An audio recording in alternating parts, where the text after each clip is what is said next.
So again, records are very difficult, but we've had some wonderful teams and we've had some great teams. But I would have to say that team of 78, 79 would be hard to beat by any team that I've been associated with. They were remarkable. They had all the qualities that you really needed in a great team. You know, great point guard, Pat McKenzie, of course, and great post players with Ted Nowak and Frank. Great wings with Patterson and Dan Smith and Paul Wada.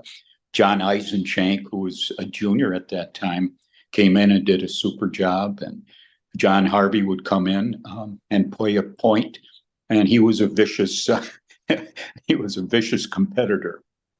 It was a magical year actually, and we started off. We knew we were going to be good because we had very good players coming back, and of course being anchored by Frank Wapnerowitz, who was like a three-time All-American, and actually ended up breaking all scoring records in the state of Minnesota.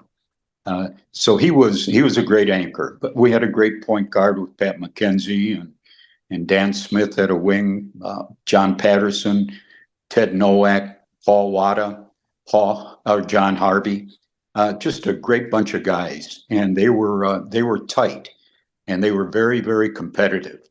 But we started the year up in Jamestown, North Dakota. I'd never been there before. I never will go back. But again, we got beat in that first game by about 12, 13 points. It must have been 30 below zero, and the wind was blowing. Our bus got out on I-94 and froze up. So we're sitting in the bus, freezing, and the bus driver said, I'm going to hitchhike back into Jamestown and see if I can get another bus. So he did.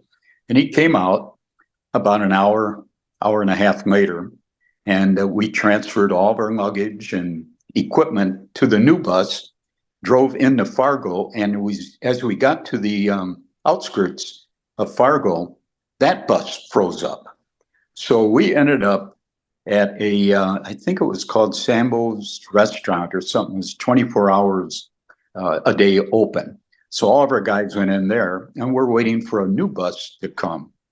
And the new bus didn't come. It was about 6, 7 o'clock in the morning.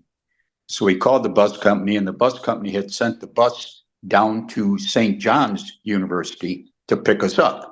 So here we are in Fargo.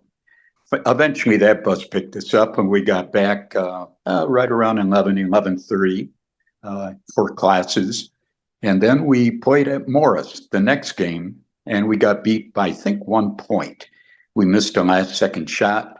And here we start the season 0-2 with really a great team. So we had a long film session. And I think I did about 5 minutes of the film, and we were in the film area for about an hour and a half, discussing what we had done and what we did not do. But from that point on, we won 27 in a row and ended up, of course, in the NAIA and got beat by, I think it was Southwest Texas.